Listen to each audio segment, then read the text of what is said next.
सारे बच्चे आए थे।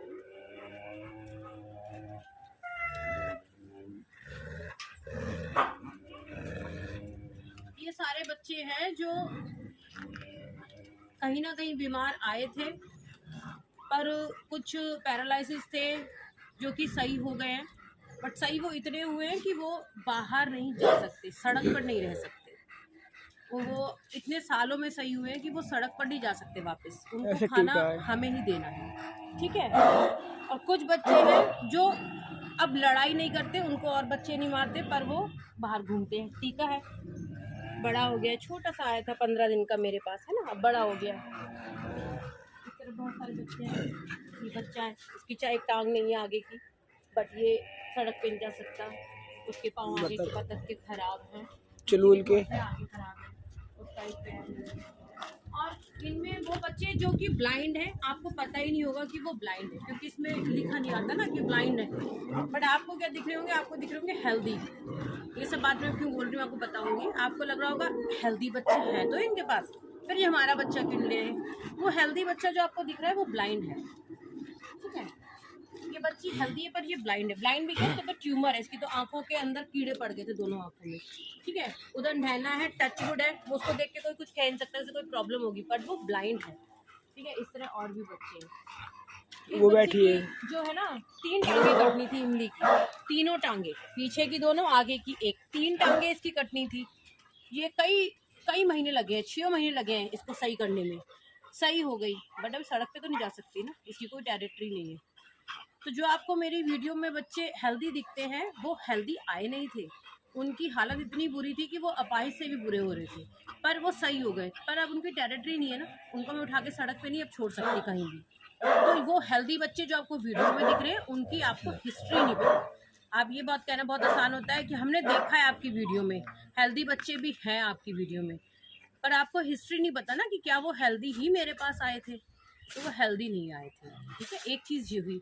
दूसरी चीज़, मेरे को आजकल क्या हो गया, लोगों का ट्रेंड, जाते हैं पढ़ते हैं कि I help for street dog who got paralyse, blind, over age, that's all. इतना पढ़ के आ जाते हैं, ठीक है। अगर आप इतना पढ़ सकते हो तो आपको इसके आगे की भी एक लाइन की इंग्लिश समझ में आ रही होगी, who declare for mercy killing. But आप अपना कन्वीनियंस देखते हो कि आपको कहाँ तक समझ में आ रहा है और आपको क्या चीज़ कंफर्टेबल है। आपने यहाँ तक समझ लिया कि पैरालाइज, ब्लाइंड और ओवर एज, दैट्स ऑल। आपने ये नहीं समझा कि उसके आगे क्या लिखा था। उसके आगे लिखा था जो मर्सी किलिंग के लिए डिक्लेयर हो चुके हैं, क्योंकि इस पर मेरे से अभी रिसेंट किसी ने बहस करी है। क्योंकि वो क्या होता है, आप लोगों के लिए बुढ़ा बच्चा मतलब 8-9 साल, 10 साल में आपने डिक्लेयर कर दिया। बुढ़ा बच्चा वो नहीं होता है।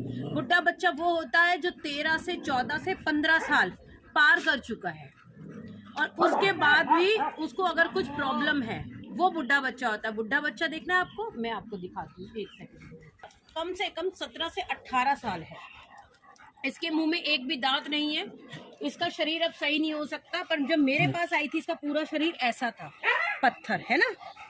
उसके बाद इसका शरीर में इतने इतने बाल आ गए, कभी आते हैं कभी जाते हैं। ये बुढ़ी है, ठीक है, ये है बुढ़ी, इसे कहते हैं बुढ़ी, जिसे पता ही नहीं है मेरे को जाना कहाँ है, मुझे रहना कहाँ है। ब्लाइंड भी है वो, बुढ़े की वजह से ब्लाइंड हुई है, कैसे मुझे मतलब, ब्लाइंड भी है वो, उसे कुछ नहीं पता दुनिया का, ठीक है। ये ज्यादा बुढ़ी नहीं है, बट ये इसकी एक आंख में रोशनी नहीं है। इस तरह के जो मेरे पास बुढ़े बच्चे हैं, आप वो देखोगे तो वो बुढ़ा होगा। ये मेरा बच्चा, ये 13-14 साल का हो चुका है, ये है बुढ़ा।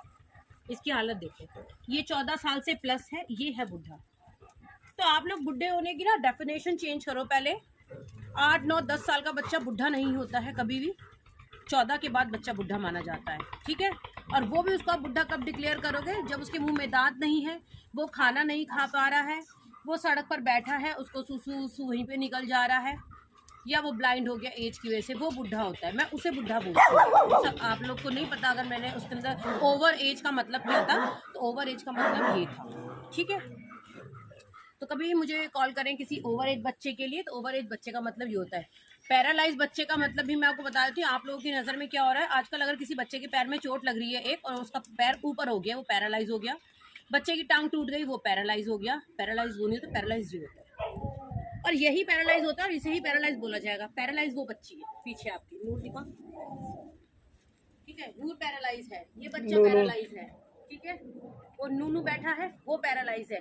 वो गोल्डी बैठा हुआ है जो उठ भी नहीं सकता, हिल भी नहीं सकता, उसको वहीं खिलाना है वहीं पिलाना है, वो पैरालाइज है। तो बच्चे दिखाती हुई जरा, ये मुझे बहुत मजबूरी में बोलना पड़ रहा है क्योंकि मैं 2 दिन से ना समझा के मर गई हूँ, सबको किसी को समझ में आ नहीं रही है। ये बच्ची, ये इतनी सी बच्ची ऐसे ही रहेगी, ये पैरालाइज है, ठीक है, वो पैरालाइज है। इन बच्चों को पैरालाइज बोला जाता है। तो मेरी एक बहुत ही आपसे दिल से रिक्वेस्ट है, मेरे को आप बार बार कह के वो ना करें, क्योंकि बड़ा अजीब लगा। एक आपको अगर मैं कोई चीज समझा रही हूँ, आप अपनी गलती नहीं मान के ऊपर से मेरे से जो बदतमीजी से पेश आते हो, उससे आप अपना भी नुकसान करते हो, बच्चे का भी नुकसान करते हो। बच्चे आपको मेरी जरूरत पड़े, बट अब मैं आपको ब्लॉक कर चुकी हूँ आपकी बदतमीजी की वजह से, तो ये ना करा करें। मुझे अभी रिसेंटली किसी ने वीडियो भेजी बच्चे की कि ये बुढ़ा है। मैंने कहा इसको क्या दिक्कत है? कह रही ये बुढ़ा है। मैंने कहा देखो आप कैसे डिक्लेयर करोगे, प्रॉब्लम क्या है? प्रॉब्लम ये है कि हमारे यहाँ जो नेबर थे वो इसे खाना खिलाते थे, वो कहीं शिफ्ट हो गए हैं, ये उनके गेट के सामने बैठ के रोता है। मैं कहा ये बुढ़ा है, ये कैसे डिक्लेयर हुआ? मैं आपसे ये पूछ रही हूँ, क्योंकि ऐसा अगर हम नेबर चले गए, बच्चा वहां बैठ के रो रहा है, तो ऐसे तो मैंने भी 100-150 घर चेंज कर दिए अपनी जिंदगी में, सब जगह फीडिंग कराती थी, तो फिर मुझे सब जगह से बच्चे बटोर के लाकर आने चाहिए थे जिन लोगों में फीडिंग करा रही थी, तो वो तो पॉसिबल नहीं है। घर तो चेंज अगर करना पड़ेगा, बच्चे तो साथ लेके नहीं जा सकते ना, बच्चा वहीं रहता था, अपने आप दोबारा एडजस्ट करेगा कहीं ना कहीं। तो ये प्रॉब्लम है जी, वो रो रहा है। मैंने कहा जी देखो ये कोई प्रॉब्लम नहीं है। फिर उन्होंने बोला इसके पीछे के पैर में ट्यूमर है। मतलब देखो एक तो ये बुढ़ा नहीं है, तो इसीलिए मैं इसको नहीं मतलब रेस्क्यू कर सकती। जो रीज़न आपने दिया वो गलत है। अब आपने रीज़न दिया इसके पीछे के पैर में ट्यूमर है, तो मैं आपको इसका इलाज बताती हूँ कि आपको किसी एनजीओ से या किसी ऐसे वेटनरी से पता करना पड़ेगा जो ट्यूमर का ट्रीटमेंट करे।